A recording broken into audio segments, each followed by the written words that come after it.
喺呢個按牧典禮開始之前呢，想同大家提醒一下，咁就如果大家身上有響鬧嘅裝置啊，或者係電話呢，就希望呢你哋呢可以關咗佢，或者係改去震音嘅，咁好讓呢係在座每一位都可以讓到整個嘅按牧典禮嘅流程係順利，亦都唔會受到干擾，讓每一位都可以專心領受上主嘅引領。咁亦都懇請教會亦都安排咗專責嘅同工去負責攝影嘅。咁就希望喺整個流程當中呢，就大家唔好隨便離開座位或者拍攝呢，就以防影響到其他人去喺當中去領受整個嘅按牧典禮嘅。唔該晒。好，咁就咁多位尊敬嘅同埋親愛嘅牧師，主內嘅弟兄姊妹平安。今日我哋喺呢度舉行嘅並唔係一個宗教嘅儀式，而係去見證我哋嘅父上帝佢對我哋嘅呼召同埋教會嘅牧養嘅一個顯明。我喺呢度代表教會僅以最真誠同埋敬畏嘅心，歡迎各位嚟臨到蔡洪生先生佢今日牧師按立典禮嘅。咁請大家安心坐好，我哋用謙卑嘅心嚟到進行整個嘅流程嘅。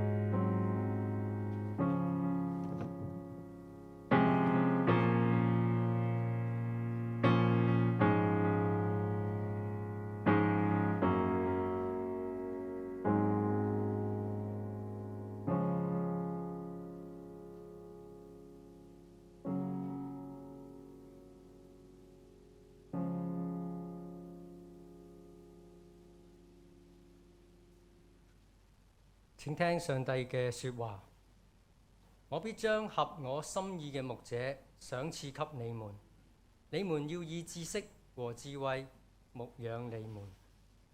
請我哋一同起立，去同唱詩歌，盡情嘅敬拜，將榮耀頌讚歸過俾呢位至高嘅主。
裏面提到我哋嘅主耶穌基督，佢係聖潔公義嘅主，佢嘅智慧同能力無窮，佢嘅愛長闊高深。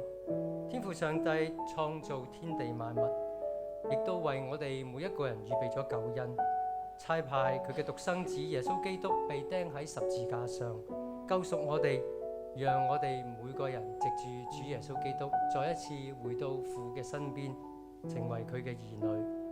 我哋就用呢一份嘅生命來回應佢呢一份嘅愛，佢起心盡情敬拜佢，將榮耀讚美歸告俾佢。我哋再唱盡情敬拜。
主，當我哋要嚟數算神嘅恩典，今天嘅按牧典禮並唔係因為任何人嘅能力或者才幹，而係因為神佢無窮嘅恩典、無窮無盡嘅寵愛，讓我哋一同唱詩歌恩寵。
詩歌裏面咁話，上帝嘅恩從來都未變，喺困難當中彰顯活現喺我哋嘅眼前。對於我哋即將被按立嘅牧者嚟講，呢條路並唔係一帆風順，但喺十架上嘅犧牲、漆黑中嘅光照，見證咗主不變嘅愛。神對我哋嘅恩寵，不僅單單係對我哋嘅牧者，亦都係對我哋在座每一位一個深刻嘅經歷。讓我哋再唱一次恩寵。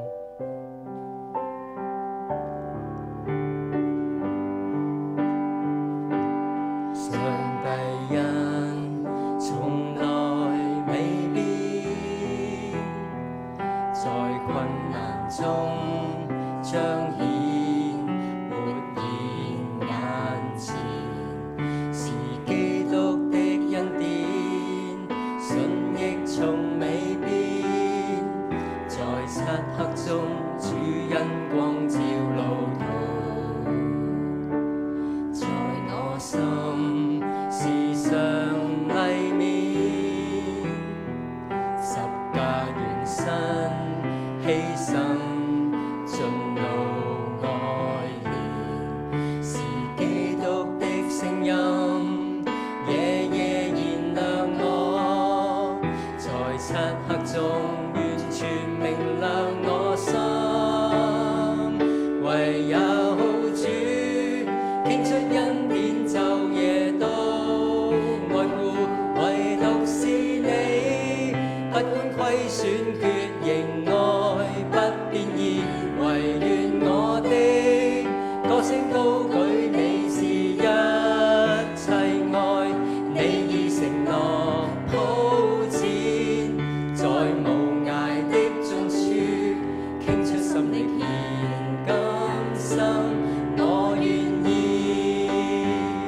唯有主傾出恩典晝夜都愛顧，唯獨是你，不管虧損缺仍愛不變異，唯願我的歌聲高舉你是一切愛，你已承諾鋪墊在無涯的盡處，傾出心力獻今生，我願意。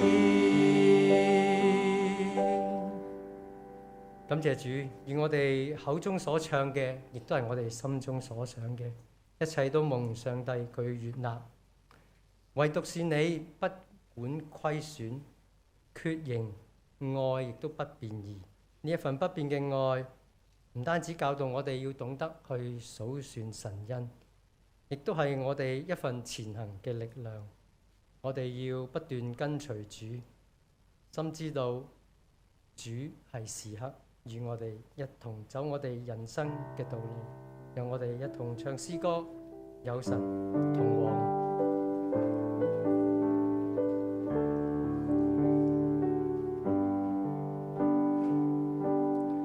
為什麼你竟親近我，在昏暗盡頭觸摸我，生命困苦，心靈乾涸，是你膀臂仍然在掌舵。為什麼你竟選擇我，願擺上性命來改寫我？天地之間，由你成為幫助，興起我，有力再高歌。也許天性未應許尚能，挫折也不短暫，但路上有神同往，未怕失意孤單。我知主恩定天天伴隨，教我再不憂慮，踏着步與神同往，像鷹展翅金奔往窄路去。有神同往，為什麼你竟親近我，在昏暗盡頭觸摸我，生命困苦，心靈乾涸，是你膀臂仍然在掌舵。為什麼你竟選擇我，願擺上性命來改寫我？天地之間，由你成為幫助，興起我，有力再高歌。許天色未應許上難，挫折也不短暫，但路上有神同往，未怕失意孤單。我知主恩定天天伴隨，教我再不憂慮，踏着步與神同往，像鷹展翅金奔往窄路去。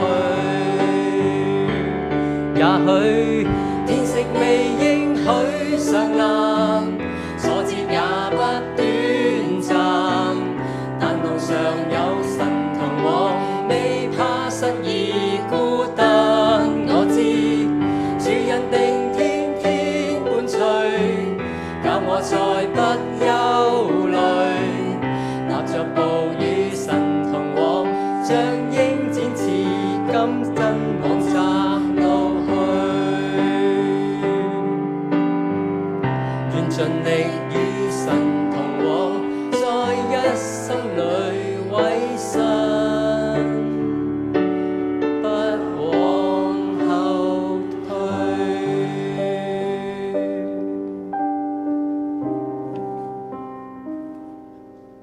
喺《申命記》31章8節裏面咁話：耶和華必在你面前行走，他必與你同在，必不撇下你，也不丟棄你。不要懼怕，也不要驚惶。因為我哋各人都有神同往，所以我哋就不必懼怕。願意我哋每個人都緊緊跟隨主嘅腳蹤，一生不後退。我哋喺呢度好恭敬咁請周力榮牧師帶領我哋向上主作出禱告。麻煩周牧師。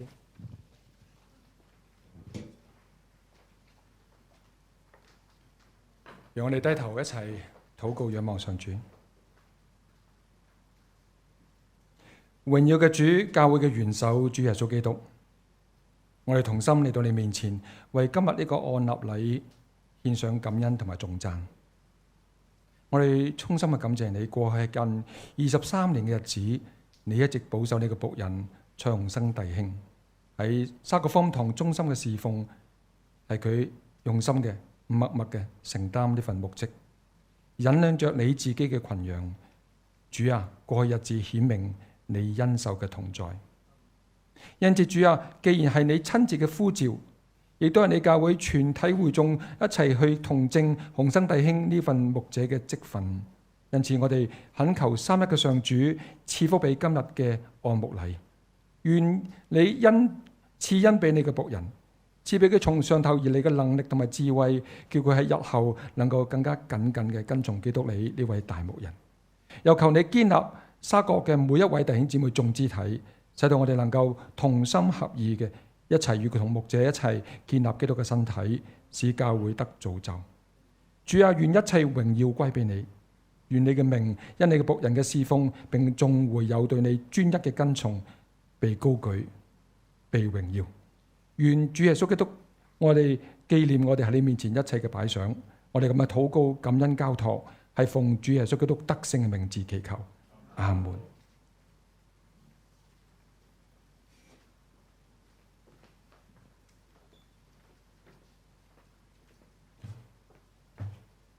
大家請坐。感謝周力榮牧師嘅禱告。喺呢度重申，按立牧者並唔係要冊封一位主管，而係要確認一位神嘅僕人。喺主耶穌被釘十字架之前，佢亦都曾經親自為門徒去洗腳，又對佢哋話：我係你哋嘅主，你哋嘅夫子，尚且洗你們嘅腳，你們也當彼此洗腳。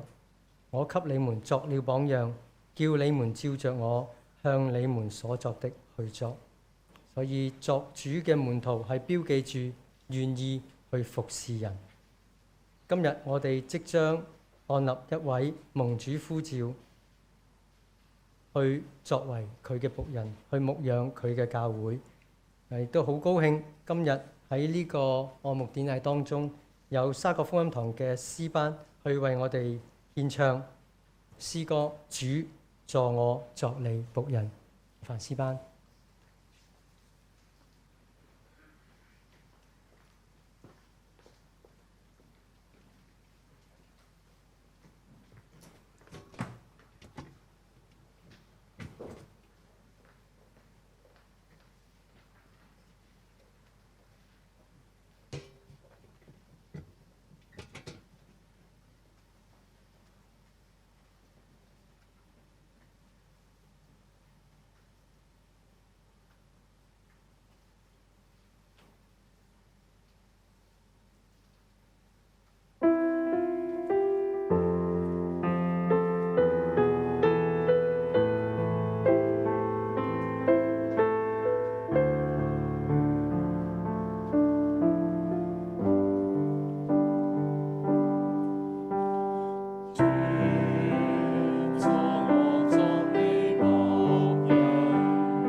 好感謝詩班為我哋獻咗一首咁好聽嘅詩歌。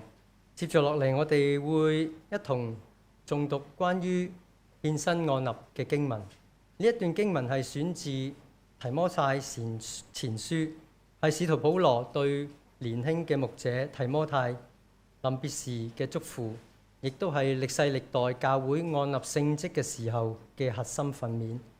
我哋現在會以啟應嘅方式去讀出，我會讀呢個啟蒙嗰一 part， 而請會眾就讀回應嘅章節。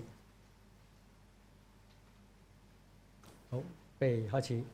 不要忽略你所得的恩賜，就是從前藉着預言，在眾長老按手的時候賜給你的。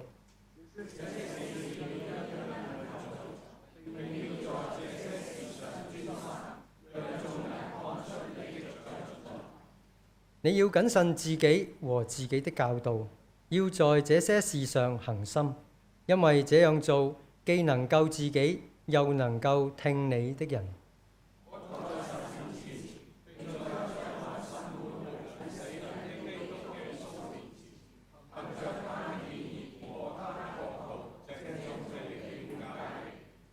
務要傳道，無論得時不得時，總要專心，並以百般的忍耐和各樣的教導責備人、警戒人、勸勉人。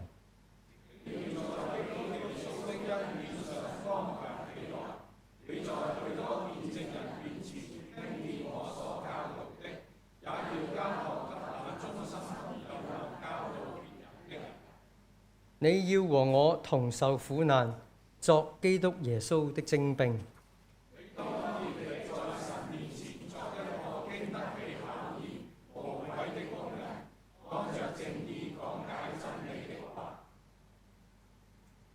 為這緣故，我提醒你，要把神藉着我按手所給你的恩賜，再如火挑旺起來。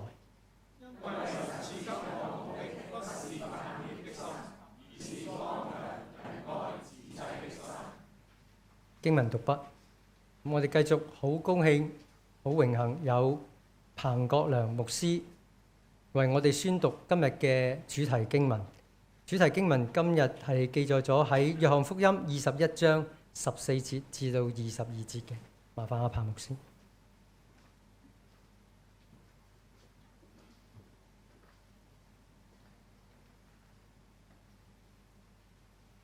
當年約翰係有咁樣嘅記載：耶穌從死裏復活以後，向門徒顯現，這是第3次。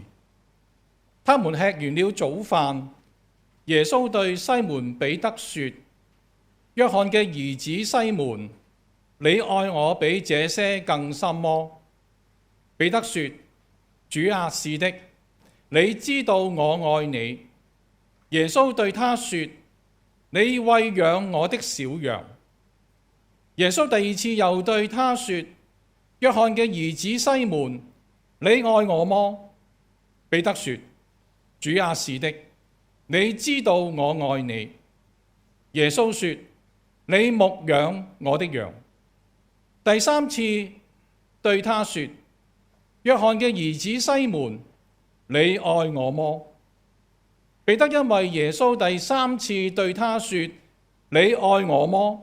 就憂愁，對耶穌說：主啊，你是無所不知的，你知道我愛你。耶穌說：你餵養我的羊。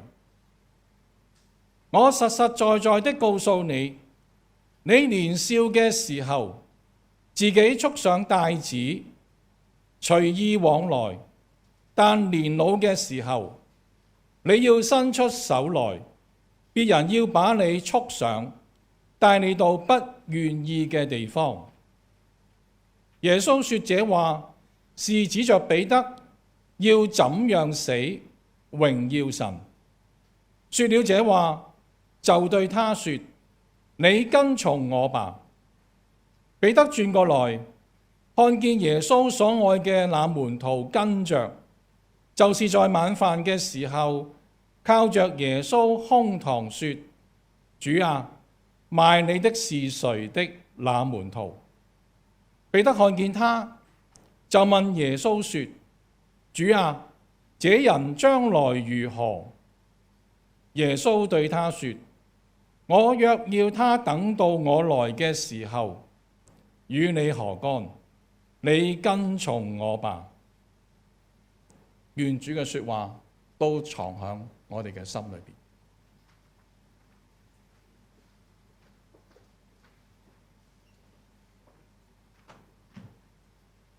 多謝彭牧師嘅讀經。接住落嚟係分娩嘅時間。今日蔡鴻新先生將被按立成為沙角福音堂嘅牧師。喺佢人生嘅呢條牧養道路當中，並唔係一帆風順，有順境，亦都有逆境，有歡笑嘅時候，亦都有悲傷。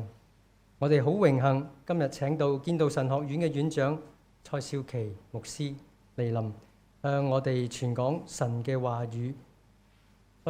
蔡牧師會以無論順逆，決心一生牧養羊群為題，去勉勵我哋各人。麻煩蔡牧師。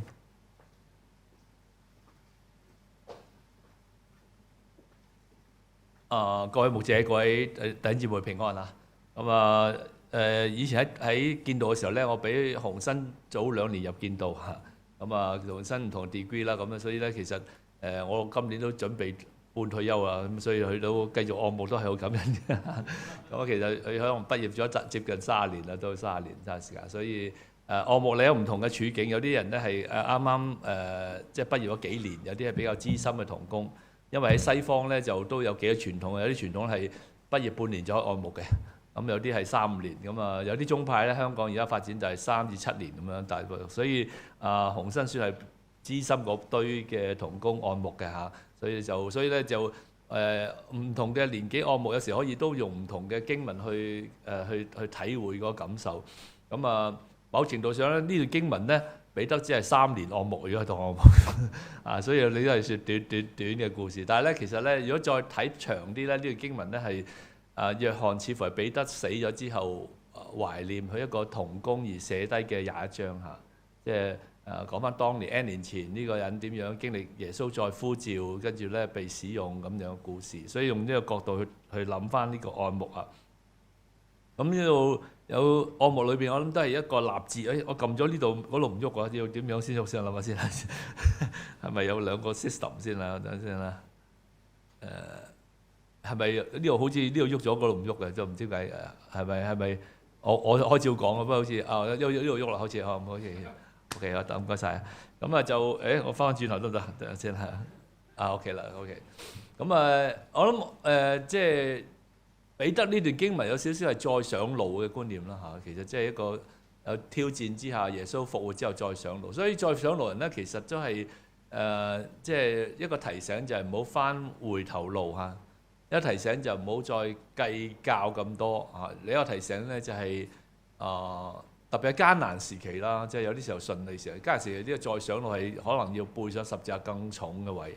咁再上路亦係咧，能夠體會，能夠被神使用，係一個感恩嘅位嚇。咁大家都熟悉咧，彼得呢段經文，即係前邊咧係講到佢打唔到魚啊，即係好得意咧，就彼得已經3年跟耶穌啦。耶穌亦預言自己復活，彼得見過耶穌復活，但係咧真係可能真係冇嘢食，或者窮，或者迷失。咁成班門徒咧就去翻老本行打魚嚇。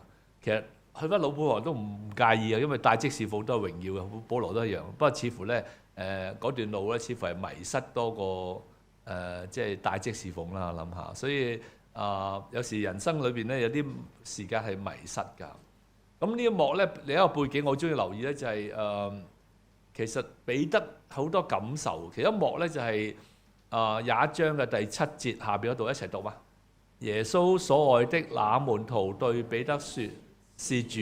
那時彼得赤着身子，一聽見是主，就束上一件外衣，跳在海裏啦。好得意咧，就21章咧，彼得最後都問緊：喂，耶穌隔離嗰個點樣嚇？似乎真係好好奇約翰係點樣嘅。咁喺21章第7節嘅其中一幕咧，就如果教會有所謂嘅讀經文咧，就最能夠認到岸上仲係蒙蒙地睇唔到嘅人講嘢嗰人係耶穌咧，發現嗰個係耶穌係邊個先啊？係約翰喎，即係所以彼得咧，雖然大使徒咧寫咗書俾約翰嘅，所以咧又福音又係最愛嘅門徒又約翰認到耶穌又係輸咗，所以彼得咧其實已經經歷咁多個三個唔認主兩個挫折咧，佢時候可能神藉住好多嘢認定佢咧，知道自己唔係一定最叻，雖然佢都係領袖，但係唔一定最叻嚇。咁所以咧，但係咧彼得有個好處咧，就係最快出手嘅，個個都未撲上岸咧，佢第一個撲上岸，而係代表彼得嗰種熱誠。即係佢雖然未必係最叻，但係佢一個好有熱誠嘅同工啊，所以呢個就係彼得嚇。所以彼得咧其實好特別，最後咧就彼得就問這人將來如何啊，即係佢好好奇。但係耶穌基督咧俾佢一句説話咧，成日都提醒我嘅。廿一章第22節兩行嘅紅色字係讀嗎？與你何干？你跟從我吧。呢個就即係神你要提我哋，有時旁邊嘅人順或逆。旁邊人係燈光多定少，旁邊人咧掌聲大定細，同隔離講咩啊？與你何干啊？即係因為如果神嘅侍奉，我哋對住神侍奉，當年蒙召嗰時候冇咁多計較喎，侍奉咗即係10年5年都有計較。咦，隔離個同學好似光環多啲喎，隔離嗰個恩賜多啲喎嚇。但係當年蒙召嗰時好似反而即係比較坦誠啲嘅，但係侍奉耐咗咧，有時即係好多比較嚇。珍惜同工係一個蒙召之後再懂得，因為教會能夠興旺就唔係就係自己嘅，教會即係好重視團隊。我自己按牧咧係浸會按牧啊，咁浸會咧就重視即係信徒皆祭司，即係好明顯咧就係咁啱呢個都係一個浸會嘅聚會點啦，唔係叫會堂啦，唔識講啦，即係咁其實浸會即係承繼咗馬丁路德個即係信徒皆祭司嘅觀念，即係話一個教會要興旺呢個團隊做嘢啊，所以一個牧者係一個自己有榜樣，吸引團隊一齊奮鬥，先至教會興旺。所以有時我好中意留意邊啲嘅團隊，即係一個好嘅同工團隊。所以保羅一個名句，以弗所書4章12節一齊讀嗎？為要成全聖徒，各盡其職，建立基督嘅身體。嗱，好似葛培理為例咧，葛培理咧有時真係一個好出名嘅佈道家嚇。咁但係葛培理咧其中一個特色咧就係佢有幾個即係同工咧係好多年嘅同工嚟嘅。一個 Barrows 啦，一個 Share 啦，一個獨唱，一個指揮，係幾十年嘅同工啊！即係如果你我自己係入建道嗰時咧，我1990入建道，我就咁啱咧嗰時咧，佢就建道嘅教授叫譚正之咧，就揾咗一啲學生幫手唱呢個詩班1000人。咁我戇居居，佢冇 check 我走音都俾我唱，所以我都唱咗5晚嘅嚇咁都真係學到嘢嘅，即係睇佢哋嘅運作。所以葛培理嗰時呢班同工後來到好，你慶祝佢哋60週年，我幾個同工都能夠一齊侍奉，因為好多同工咧越來越識咧開片啊、鬧交啊、不再見都有嘅啫咁所以能夠教會要齊心都係一個合一嚇。葛培理其實佢自己嘅傳記咧用咗一本個名幾得意叫 Just As I Am 其實葛培理都有啲失敗嘢，不過重點唔係講佢啦，所以。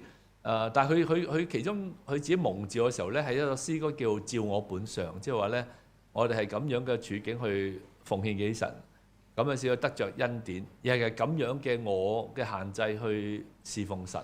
所以喺佢嘅傳記裏邊咧，最後一頁咧，佢其中個封底咧咁寫 ：Why did you choose a farm boy from North Carolina to preach to so many people？ 即係話我呢個農村仔，神可以竟然成就咁大嘅恩典嚇，即係所以。侍奉裏邊學習感恩，照我本相好重要嚇。今日其實個主題就係、其中咧係其實有一個好重要嘅主題就係唔好怕十字架，同埋唔好怕時代嘅逼迫嚇。因為耶穌復活嘅時候本身就逼迫嘅故事。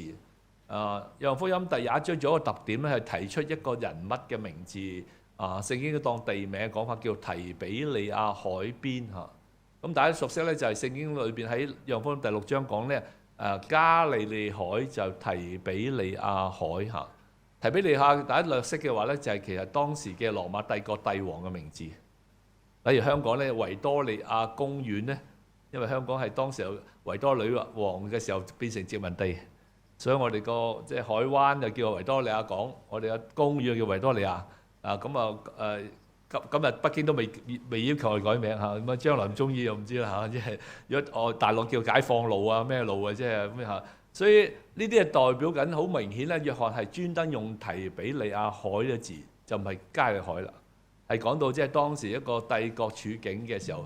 如果大家略識就話，如果約翰福音係彼得殉道之後寫嘅話咧，咁即係彼得係喺羅馬帝國手下倒釘十字架死亡。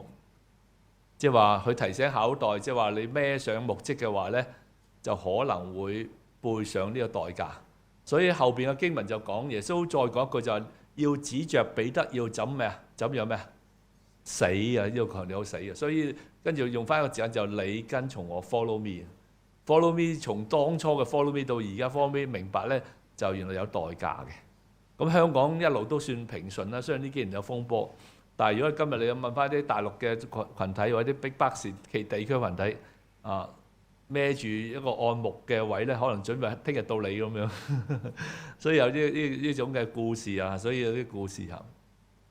我自己好中意睇唔同牧者人物嘅故事，有啲特別艱難啦嚇。大陸家人教會一個領袖黃明道咧，就係1955年咧，當時被槍嚇，跟住咧就佢好 tough 嘅，其實已經係，但係當時咧就驚到咧就係諗住送個太太翻娘家就自殺死，因為牧者其實咧靠自己都係有時唔容易行過嚇，所以彼得竟然能夠蒙召，竟然後來成為即係作為教會一個好出色嘅僕人。其實回頭睇即係約翰想寫翻故事提我哋，唔係彼得特別叻啊，全是神嘅恩典啫嚇。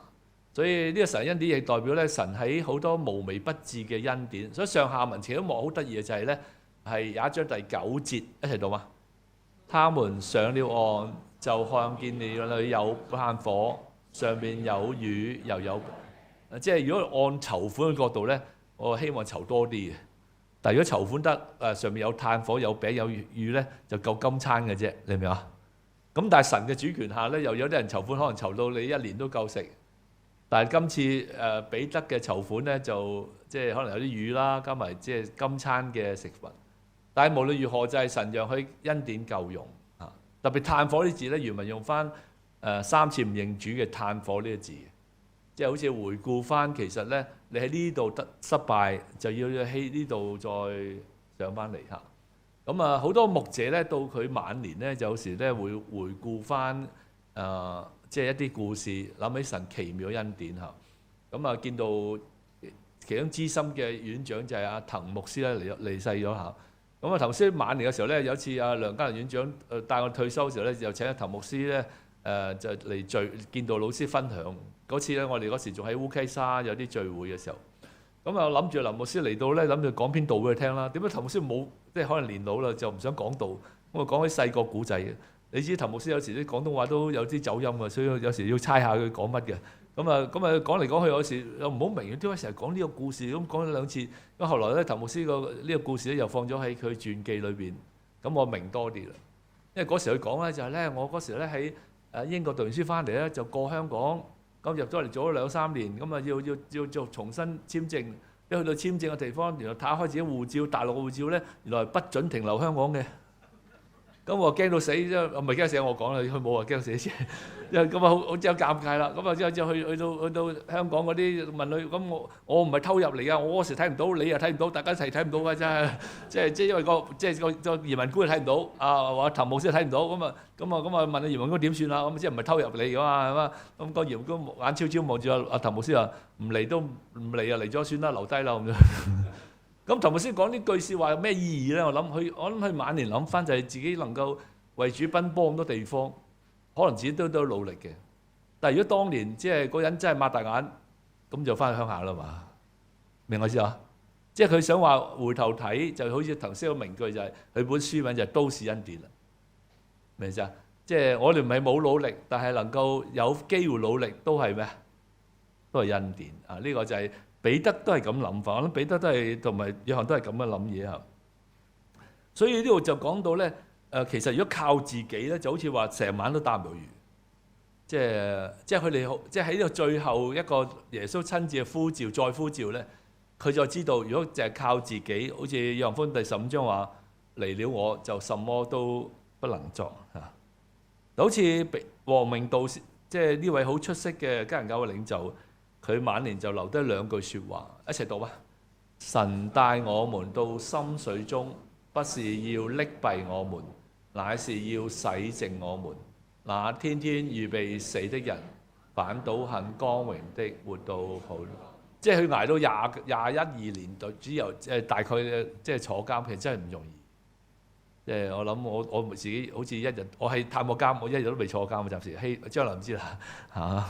咁但係我係探過監嘅，但係我真係冇坐監。你坐21年，你自己靠自己，即係冇乜好講啫。呢啲恩典能夠行過都係恩典啦。咁啊，大家熟悉呢段經文就係你知道我愛你，或者你愛我媽等等啦，即係呢個討論嚇。咁啊喺梁院長帶領嘅時候咧，見到加咗個耶穌嘅壁畫嘅。如果去過即係而家見到咁啊，其中一句就問你愛我嗎嚇，即係一個希臘文字嚇，你愛我嗎啊？咁呢句真係好多基督徒都明白呢句嘅震撼嚇。我諗我最中意就係彼得嘅回答。我再讀一次彼得回答嗎？主啊，是的，你知道我愛你。其實呢句説話咧係非常嘅轉彎同埋即係怪怪地咁答。即係當你老婆問你中唔中意我啊？你知道我愛你喎，之後你試下咁答未啊？啊，即係咩人先咁答咧？我常常即係點？即係你愛我咪愛你咯嚇，一係就唔愛咧，一係咩人先話你知道愛你？我最深印啊係咩咧？舉例有個老公咧係比較衰衰地嘅，咁而家成日北上啊嘛，有啲人北上食嘢啫，呢個咧老公北上胡混添嚇，咁老婆知道呢個老公中意北上胡混嘅。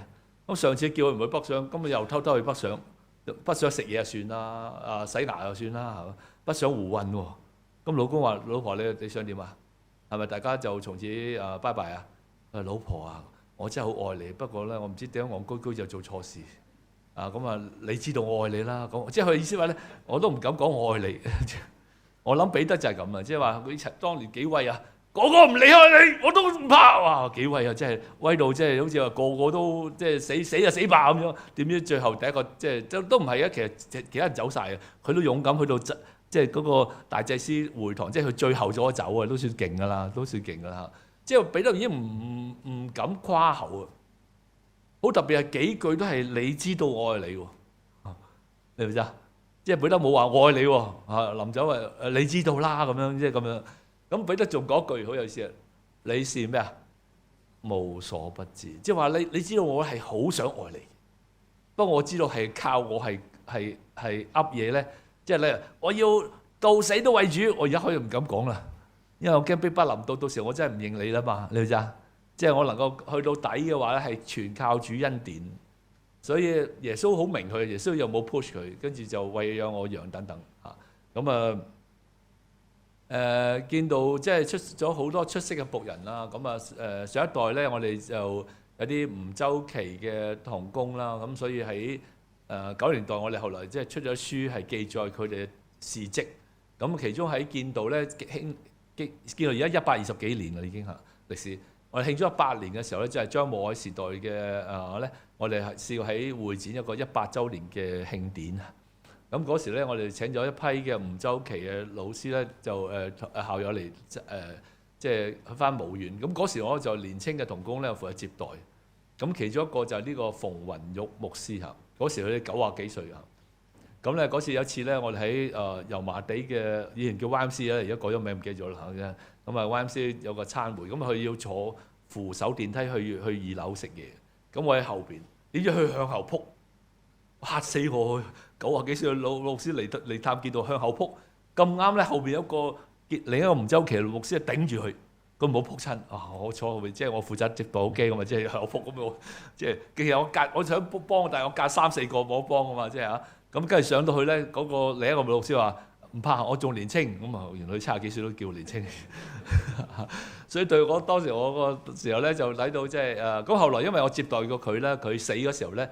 佢教 call 我電話嚇，即係話呢位馮牧師啱啱聖誕過身嚇，咁俾我好深印象就係嗰一代嘅人咧，其實真係好多嘅故事啊文革，但係其中我中意講起佢咧，就講一個故事就係佢經歷咁多文革等等故事之後，佢再能夠被神用嘅時候咧，係74歲嘅。即係話咧，佢人生裏邊咧係即係信主侍奉最能夠發揮期咧係74歲。咁我就覺得有提醒，同家人講你嘅人生高峰期有排都未到。即係我哋以為即係50歲60歲就係你侍奉嘅即係結束咯，好難講。對呢個僕人嚟講，佢神嘅主權，佢74歲先開波即係因為神嘅主權啊。所以有時咧就呢個都比較提醒嘅，即係神喺唔同人嘅主權咧係好難講嚇。咁建道嘅口號叫開荒吃苦火熱嚇，唔同同工咧，佢將個説話轉化成佢生命嘅説話。呢位馮雲玉牧師就中間嗰個女牧師嚇，佢留低一句説話，最低個行一齊讀話，因為沒有人去嘅地方，我讓佢一個算係基層嘅，唔算高學歷嘅牧者，仍然喺廣東圈係一個好大口碑嘅同工嚇。佢侍奉高峰期係74到90幾嘅。咁佢走嘅時候係啱啱係聖誕24號下晝走。當時係中國仲係比較開放聖誕，我喺收電話時，我覺得為佢感恩，因為25號就係最多人聚會嘅時候，神揀咗時候送別佢一個僕人嚇。結束嘅時候咧，用我哋另一位老師同工同大家分享就係上年暑假離開嘅曾立華牧師啊。曾牧師係1964年參加建道，所以從64到而家差唔多都60幾年嚇。68年畢業，當代咧就要寫論文嘅學士，後來我哋都改咗制嚇。曾立華牧師係留低呢個畢業嘅立志咧，到今日睇翻都係感動。上一代部分嘅僕人咧，佢係個立志好強啊。呢一代咧比較我哋即係對受苦比較睇得緊張啲，但係上一代都預咗咁樣嚇。下邊呢個字咧就應該讀維他啦，唔知讀音啊，即係唔緊要啊。我哋試下讀，有3章啊，不如讀呢第一頁喎，一齊讀。我願靠主立志，不生以祈禱傳道為事，不論貧富安危，窮通順逆，永遠自治而微他，即係冇有其他意思啊。自子以往任何地位由主顯派，我願意就；任何事工有主使命，我願意作；任何艱苦是主作，我願意受；任何福樂非主允許，我願捨棄。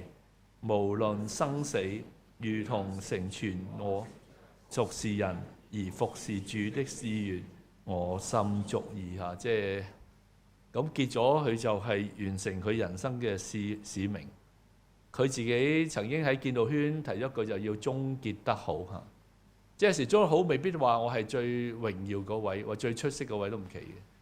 但係我能夠走完我侍奉嘅路，就係美麗。我一段時間就默想呢一句説話：他雖然死了，卻因這信仍舊説話。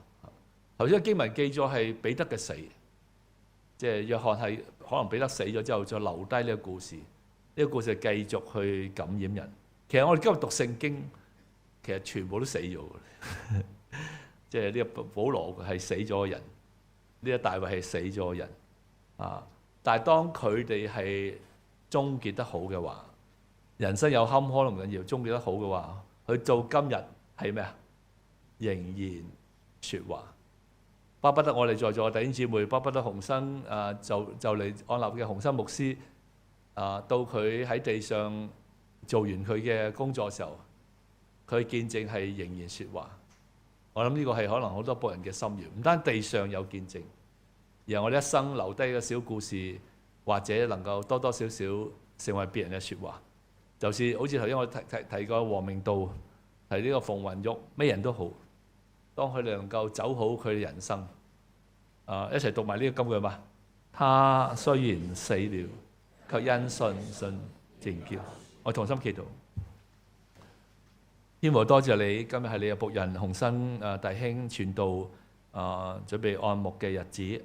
佢從92年入建道，即係數來數去已經係34年嘅光景，即係人生好多嘅高與低，好多外邊嘅朋友、外邊嘅弟兄姊妹好記得佢喺武林英雄帖即係留低嘅一個幫助，祝福咗好多地方嘅人，包括香港、大陸或者外地。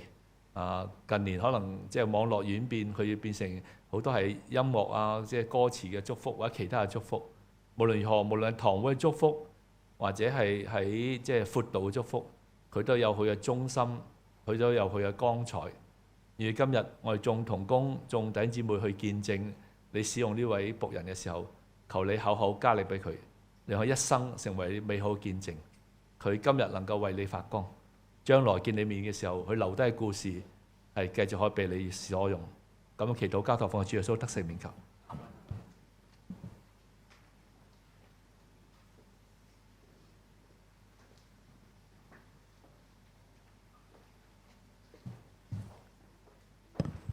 好多謝蔡少琪院長對我哋眾人嘅勸勉，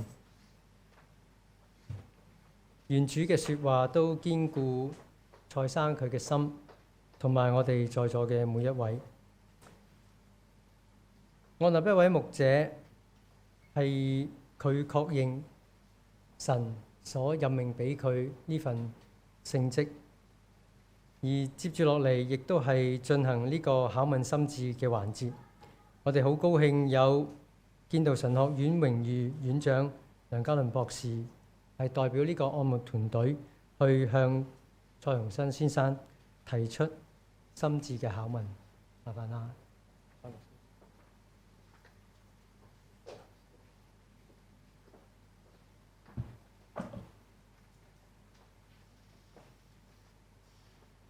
好多謝張弟兄同埋沙角堂嘅長執會，你咪即係通過即係要按立蔡鴻新先生，然後跟住委託即係我哋幾個按牧團嘅成員，即係我哋去做咗一個嘅考問審查，然後我哋經過咗即係鴻新先生嘅即係閱讀書寫報告，然後跟住同我哋有即係講心事，最後即係按牧團，我哋就向即係教會即係表達我哋通過咗對鴻新先生嘅審核，咁然後跟住就嚟到如今嘅按牧典禮。我好知道一個資深嘅牧者喺教會侍奉咗20幾年，即係如今即係被教會即係通過將佢按立，呢個已經係一個即係唔需要再有其他更多嘅印證嘅一件事。即係教會即係同工同行20幾年，即係佢哋嘅見證，你哋嘅見證係最確實嘅。所以今日即係喺所謂呢個考問嘅環節咧，即係對我嚟講就唔係一個即係要做啲乜嘢嘢嘅時間，因為第一就即係我同阿鴻新先生都唔係同一個宗派啦。如果同一個宗派咧，我哋就有好多考問嘅信條要講嘅。咁但係即係對鴻新先生侍奉咗20幾年嘅一個同工嚟講，即係我估即係我哋再一次重新確認我哋即係我最簡單講嘅4個忠於就夠啦。忠於耶穌基督，忠於聖經，忠於教會，忠於福音使命。我相信即係我哋秉持住呢4個向導嘅忠心，我相信就足夠即係去説明即係我哋嘅信仰，我哋嘅侍奉。頭先即係少琪牧師即係引用咗約翰福音21章嘅聖經，一段真係好有意思嘅聖經，對一個歷盡滄桑嘅人，對一個曾經講過高言大志又衰得好肉酸嘅一個人，即係你要佢再講一啲好宏偉偉大嘅説話，我估好難好難好難。就好似即係你哋同阿鴻新先生共事相處咗20幾年，我估20幾年好難再對住對方有好多浪漫嘅夢想幻想佢對教會唔會有好多浪漫嘅幻想，教會亦都唔會對洪生先生有好浪漫嘅幻想。即係我估我哋都真係即係好踏足喺現實嘅裏邊，我哋好難再即係 think big and talk big 係嘛？即係講啲好偉大嘅説話。耶穌基督問翻最簡單嘅問題：你愛我比這些更深嗎？你愛我嗎？最簡單嘅問題係我哋係咪真係愛我哋嘅主？一個侍奉咗好多年嘅主，我係咪對佢仍然有嗰種愛嘅委身？而彼得亦都答得好技巧，佢唔會再將來任何外在客觀嘅證據嚟到去即係表達佢對耶穌嘅愛，嗰個都多餘嘅。我有成功，我有更多嘅失敗，我有即係起，亦都有跌，冇咩例子，冇乜證據係即係足以支持佢講佢愛主。佢只能夠又訴諸翻嗰個嘅關係，彼此嘅知道。耶穌知道佢，耶穌講：你覺得我係咪真係愛你？係咪好似我所講咁樣愛你？ Back to basic, back to the core。我哋回歸一個最簡單嘅信仰，一個最簡單嘅使命，忠於基督，忠於聖經，忠於教會，忠於福音使命。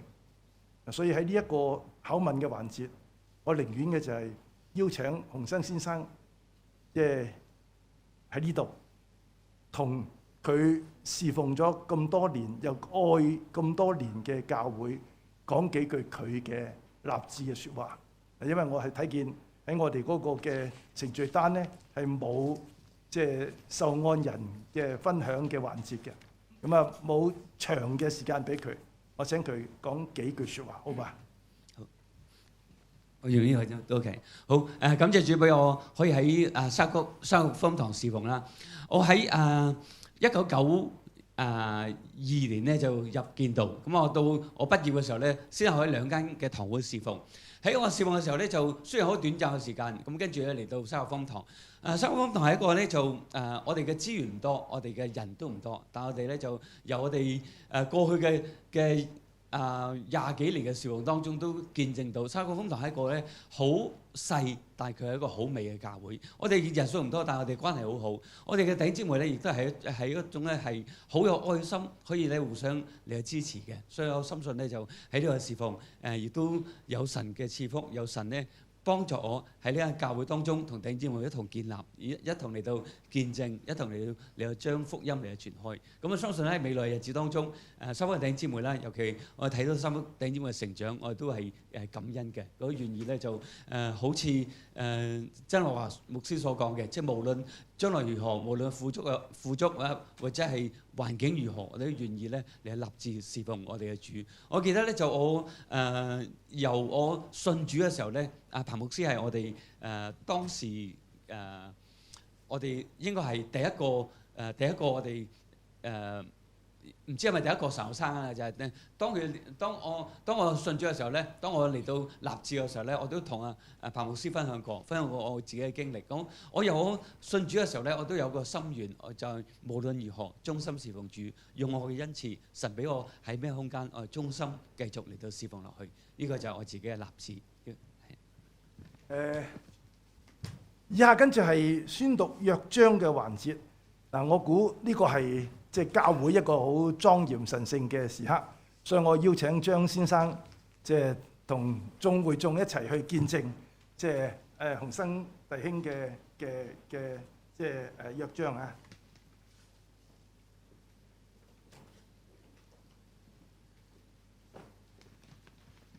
唔該晒梁牧師。咁我哋一同咧就讀向神所立嘅約章。咁我哋順序就先讓蔡洪生先生讀出佢嘅約章，跟住之後咧就我哋全體沙角福音堂嘅會眾就一同讀出會眾嘅約章，好嘛？我哋先請蔡洪生先生。好，我蔡洪生蒙天父所召，教會所託，願仰賴聖靈嘅能力同埋智慧，承擔沙格風堂牧師之職分。靠着神嘅恩典，我立志跟隨基督呢位大牧人，甘心樂意盡心竭力完成神同埋教會嘅託付，忠心牧養群羊，並與眾肢體一同建立基督嘅身體。我願依靠聖靈，按照神嘅聖言行事為人，天天更新自省，不斷追求聖潔，喺生活上作信徒嘅榜樣，喺言語上作社會嘅明燈。我願意竭力按照正義分解真理嘅道，作神無愧嘅工人，使教會得着造就，使神得着榮耀。好，唔該你蔡洪生先生啊，大兄。我哋教會嘅會眾請一同讀出我哋向神所宣讀嘅約章。預備起。我願意支持教會按立的牧師，在主內尊敬他、關心他，並常常為他禱告。我願意按聖經真理實踐會友的職責，協助牧師從事教會聖工，與弟兄姊妹彼此相愛，竭力保守合而為一的心。好，唔該晒咁多位。咁以下落嚟就係最隆重同埋最神聖嘅時刻啦。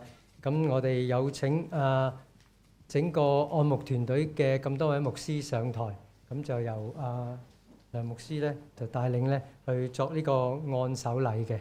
麻煩咁多位牧師。我哋有蔡牧師、周牧師、彭牧師、馮牧師、葉牧師同埋林牧師，我哋請各位我請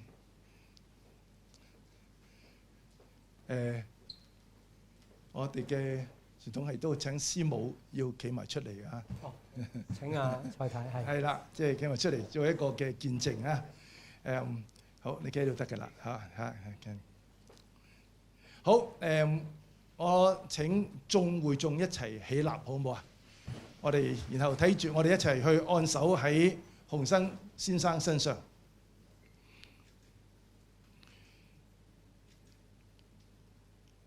我哋奉耶穌基督嘅名按手喺蔡洪生弟兄身上。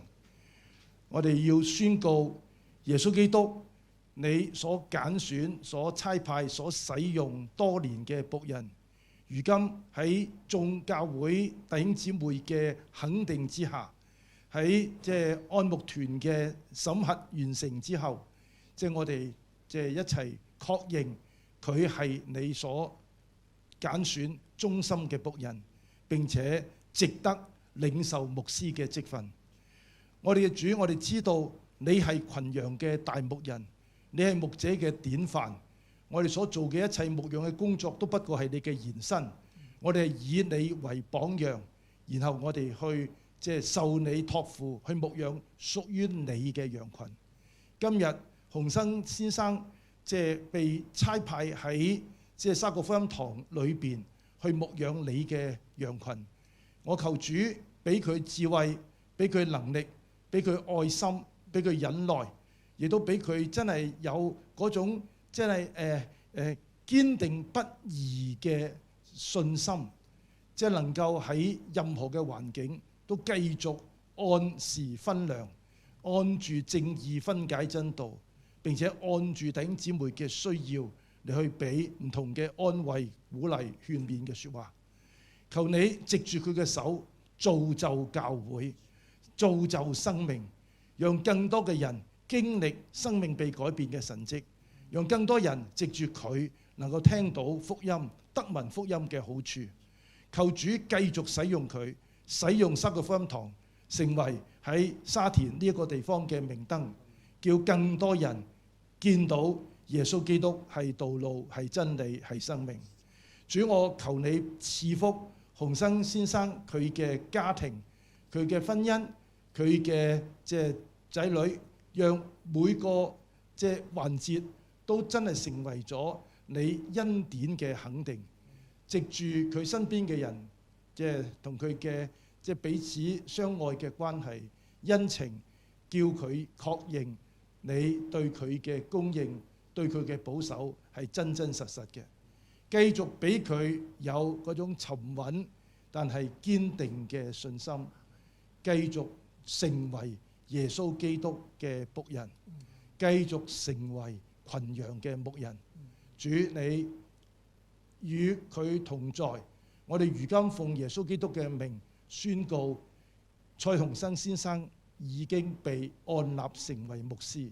求主悅納，即係佢呢一個身份。求主差遣佢，繼續使用佢。我哋感謝祈禱，奉耶穌基督寶貴嘅聖名。阿門。感謝咁多位牧師喺當中為蔡鴻生弟兄嘅禱告。咁接住落嚟咧，亦都係有呢個加帶嘅環節，同埋贈送聖經同埋頒發證書嘅。牧師帶就代表咗一個分別為聖嘅聖職，亦都係有責任帶領羊群。佢呢個聖職亦都係代表咗屬靈上嘅權柄，同埋傳遞信息，代表神去餵養群羊。而聖經亦都係一個話語嘅權威，佢代表住神交俾我哋嘅真道，讓我哋去持守。咁最後呢個按牧證書係一個認證，代表蔡鴻生牧師佢係廣受其他嘅牧長去供應佢通過考核成為牧師嘅職份。好，咁感謝咁多位按牧團隊嘅牧師，大家可以坐低。係，唔該晒。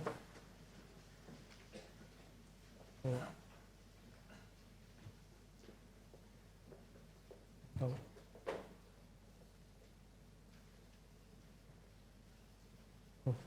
讓我哋最後用一首回應嘅詩歌去表達我哋每個人對主當中都要有忠心，無論你係咩崗位，你對主嘅侍奉必須要忠心。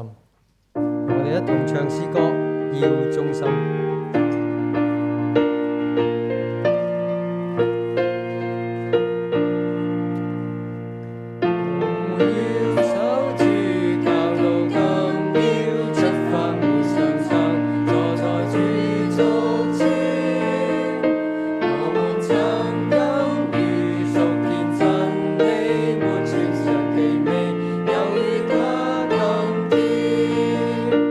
我們要為主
好啦，接住落嚟係誦讀《使徒信經》，請我哋一同站立，同誦《使徒信經》。預備起，我信上帝，全能的父，創造天地的主。我信我主耶穌基督，上帝獨生的子，因聖靈感孕，由童貞女瑪利亞所生，在本丟彼拉多手下受難，被釘於十字架，受死，埋葬，降在陰間，第三天從死人中復活，升天，坐在全能父上帝的右邊，將來必從那裏降臨，審判活人死人。我信聖靈，我信聖而公之教會，我信聖徒相通，我信罪得赦免，我信身體復活，我信永生。阿門。好，請蔡洪生牧師上台為我哋讚美詩。哦，有讚美詩，咁我哋先唱埋讚美詩，唔該。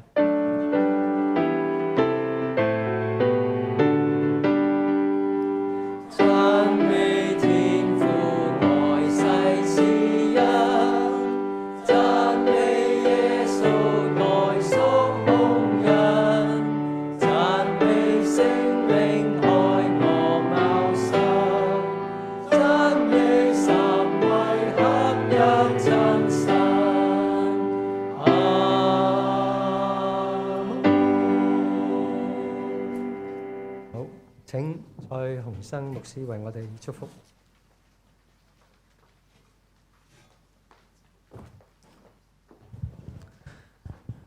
請同心領受上帝嘅賜福，讓我哋忠心於主嘅使命，讓我哋一生跟從主、侍奉主，又願愛主耶穌基督嘅恩惠、上帝嘅慈愛、聖靈嘅感動，常與你們眾人同在，從今時直到永遠。阿門。弟兄姊妹請坐。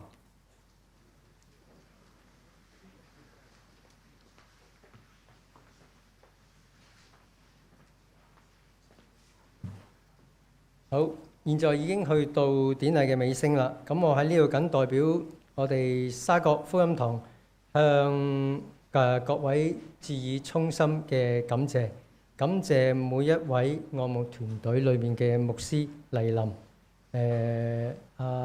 梁家麟牧師啦，蔡少琪牧師啦，周力榮牧師啦，彭國良牧師啦，馮錦康牧師啦，葉德邦牧師啦，同埋林瑞興牧師，一一嘅到來，感謝你哋每一位嘅，亦都感謝第一城浸信會借出呢個場地，讓我哋可以咁順利進行呢個咁神聖嘅典禮嘅。咁喺呢度亦都多謝教會嘅詩班啦。司琴啦、音響啊，同埋 PowerPoint 同埋攝影在場嘅每一位嘅默默嘅侍奉同支持嘅。咁喺呢度亦都要多謝多家組嘅獻花啦。感謝在座其他每一位嘅弟兄姊妹嘅到來啦，同埋牧者同工嘅協助嘅。咁喺呢度亦都要特別感謝蔡洪生牧師嘅家人啦，對佢一直嘅扶持啦。咁最後願一切嘅榮耀頌讚都歸過俾我哋嘅天父上帝。咁就禮成㗎啦，大家可以留步就合照嘅。咁按照次序咧，就會先有一個全體嘅大合照嘅。咁呢個大合照會點？